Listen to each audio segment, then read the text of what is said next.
오늘 므낫세의 기도라는 제목으로 역대하 33장 10절부터 13절까지 증거하도록 하겠습니다. 므낫세는 남유다의 왕들 중에서 악하기로 가장 손에 꼽히는, 아니 가장 악한 왕이었습니다. 그는 하나님이 싫어하시는 악한 종교 행위가 무엇인지를 우리가 알고 싶고 보고 싶다면 성경에서 므낫세가 다스리던 기간을 찾아보면 될 정도로 므낫세는 이제까지 이스라엘의 역사에서 가장 심하게 하나님께서 싫어하셨던 종교적인 행위들을 모두 행한 왕입니다.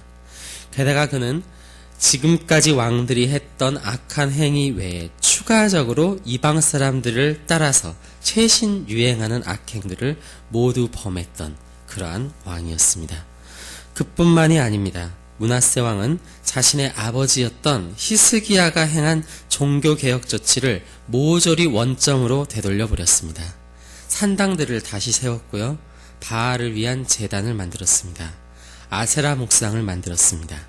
또한 성전에 하늘의 해와 달과 별들을 위한 제단을 쌓았다는 것입니다.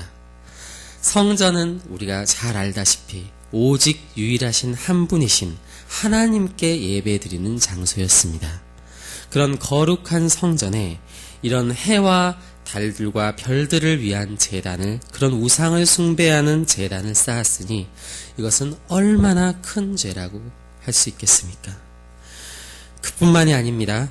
그는 자기의 아들을 불 가운데 지나게 해서 인신제사로 우상에게 바쳤습니다. 이건 이방인들의 가장 악한 습관 중 하나였습니다. 또한 그는 점을 쳤고요, 사수를 행했습니다. 이러한 범죄는 북이스라엘에서도 가장 사악한 왕이었던 아합조차 도저히 따라갈 수 없을 정도의 범죄였다라는 것입니다. 그는 하나님 앞에만 범죄했던 것이 아닙니다. 왕하 21장 16절을 보면 므낫세가 이렇게 적혀 있습니다. 므낫세가 유다에게 범죄하게 하여 여호와께서 보시기에 악을 행한 것 외에도 또 무죄한 자의 피를 심히 많이 흘려 예루살렘 이 끝에서 저 끝까지 가득하게 하였더라. 그가 무죄한 자들의 피를 심히 많이 흘렸다고 합니다. 그는 하나님께서 보기 싫어하시는 그 하나님께 대한 죄 외에도 또 무죄한 자의 피를 심히 많이 흘렸는데 그 피가 예루살렘 입구에서부터 저 끝까지 가득하다고 할 정도로 수많은 피를 흘린 폭군이었다는 것입니다. 사람들의 한이 하늘을 찔렀을 것입니다. 그것이 바로 므낫세 왕의 악행입니다. 하나님께서 열왕기하 21장 9절에서 이런 므낫세와 남유다의 죄악을 평가하시기를 이렇게 평가하셨습니다. 이 백성이 듣지 아니하였고 므낫세의 꾀물 받아 악을 행한 것이 여호와께서 이스라엘 자손 앞에서 멸하신 여러 민족보다 더 심하였더라.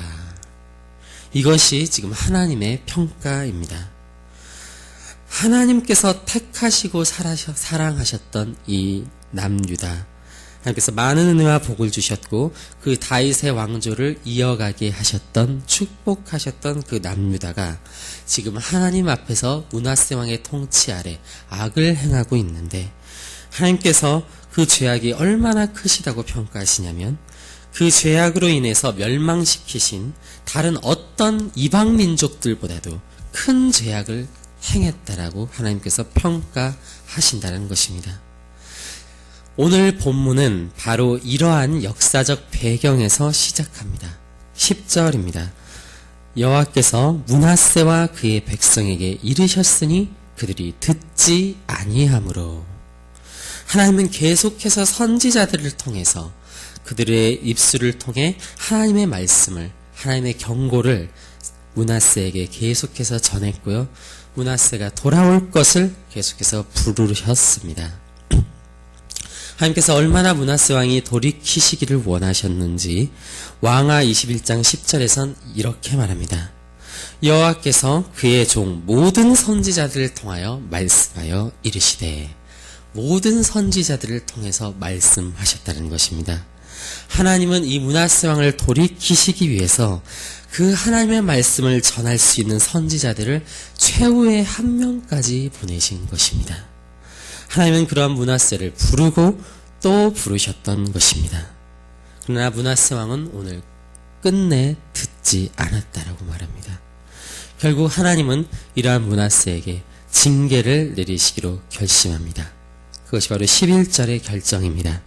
여호와께서 아수르 왕의 군대의 지휘관들이 와서 치게 하심에 그들이 므낫세를 사로잡고 쇠사슬로 결박하여 바벨론으로 끌고 간지라. 여기에 대한 므낫세의 반응은 어떤 것이었을까요? 우리가 지금까지의 악행으로 보았을 때 그의 반응은 도대체 어떤 것으로 여러분 상상하십니까? 지금껏 하나님께 저지른 죄에 대한 대가구나 하고 묵묵히 그 죄값을 치렀을까요? 아니면 어떻게든 살아날 인간적인 방법들을 고안했을까요? 오늘 놀랍게도 성경은 그 악한 므낫세 왕이 하나님께 기도했다고 말합니다. 그런데 더욱 놀라운 사실은 하나님께서 그의 기도를 받으셨다라는 것입니다. 하나님이 13절을 보십시오. 기도하였으므로 하나님이 그의 기도를 받으시며 그의 간구를 들으시사 그가 예루살렘에 돌아와서 다시 왕위에 앉게 하시매. 하나님은 그를 다시 왕위에 올려놓으셨습니다. 이것이 바로 하나님의 기도의 응답입니다. 므낫세는 왕위에 다시 앉는 기도의 응답을 받은 것이죠. 자, 그렇다는 것은 지금 므낫세가 이러한 기도의 응답을 받았다는 것은 무엇을 놓고 기도한 것입니까? 므낫세는 하나님께 자신의 왕위를 회복시켜 달라고 기도한 것입니다. 거기에 대해서 응답된 것이 하나님께서 그를 다시 왕위에 앉게 하신 것이죠. 우리는 생각합니다. 아니, 어떻게 그렇게 큰 악행을 저지르고도 참 얼굴도 두껍다. 어떻게 그런 기도를 할 수 있을까? 그냥 살려만 달라고 해도 하나님께서 들어주실까 말까 할 판에 왕위를 회복시켜 달라고 기도했다니, 우리의 상식에서는 이러한 기도는 절대 응답되지 않을 거야 라고 우리는 상상하고 우리의 상식하에서 우리는 그렇게 생각합니다. 근데 놀랍게도 그 기도가 응답되었다는 것입니다. 그 기도가 하나님께 닿았고 하나님은 속도 없으신 분처럼 그 기도를 들어주신다는 것이죠. 우리는 이 대목에서 상당히 당황할 수밖에 없습니다. 아니, 어떻게 이렇게 악한 왕의 기도를 이렇게 쉽게 들어주신단 말인가? 아니, 그러면 우리가 수없이 죄를 짓고도 기도만 하면 다 해결된다는 이야기인가? 우리는 여기에서 상당히 우리의 상식과 다른 이 부분에 대해서 상당히 당황스러울 수밖에 없습니다.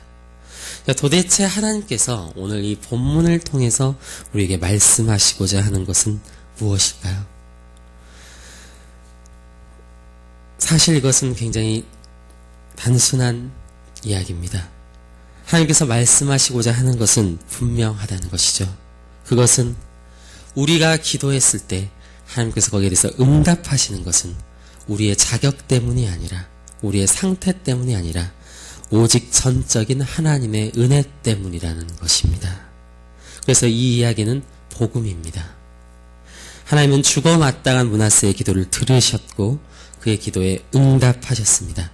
이것이 바로 하나님의 은혜라는 것입니다. 하나님은 바로 이 은혜로 죽을 수밖에 없는 죄인인 우리를 구원하시는 하나님이시라는 것입니다. 죽어도 듣지 않으려 하고 죽었다 깨어나도 믿지 않으려 하는 우리를 위해 예수님을 보내시고 그 예수님을 죽기까지 하나님께서 그 은혜를 베푸셨다는 것이죠. 정말 죽었다 깨어나도 믿지 않으려 하는 우리를 위해 하나뿐인 아들인 예수 그리스도를 십자가에 희생하게 하셨다는 것입니다.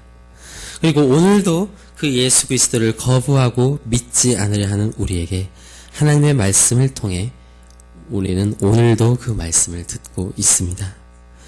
그래서 오늘도 하나님은 우리에게 이 므낫세 왕과 같은 우리에게 말씀하고 있습니다. 자격 없는 우리를 부르시고 있습니다. 돌아오라 하시는 것입니다. 이처럼 우리가 이 복음을 알 때 우리의 기도도 변하는 것입니다.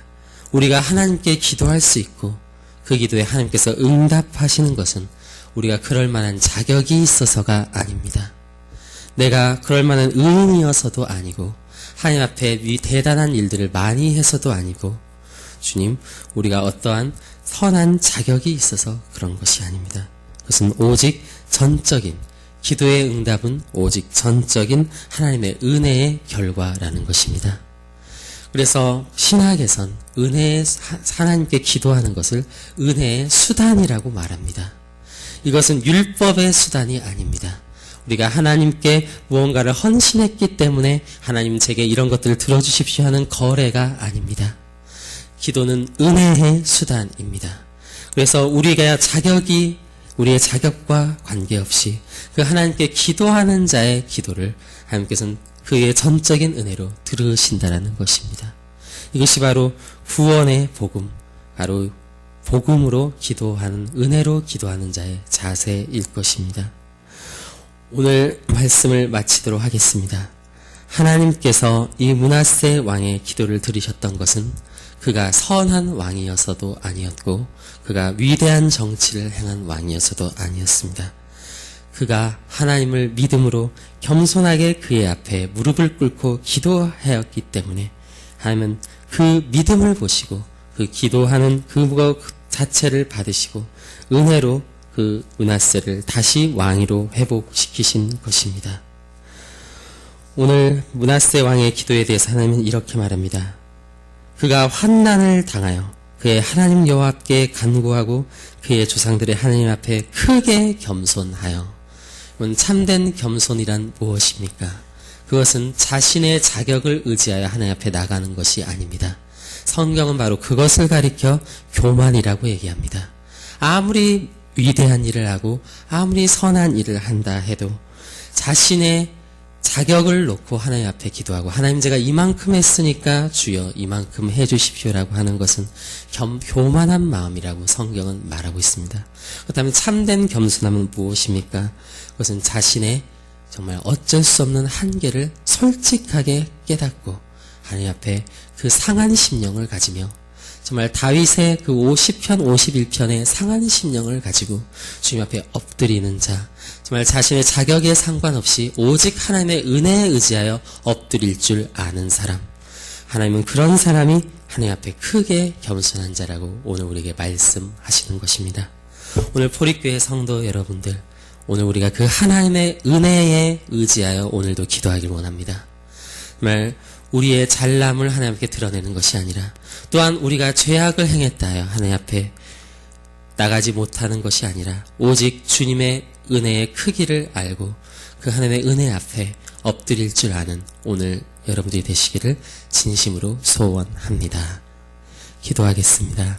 하나님 아버지 감사합니다. 그렇습니다.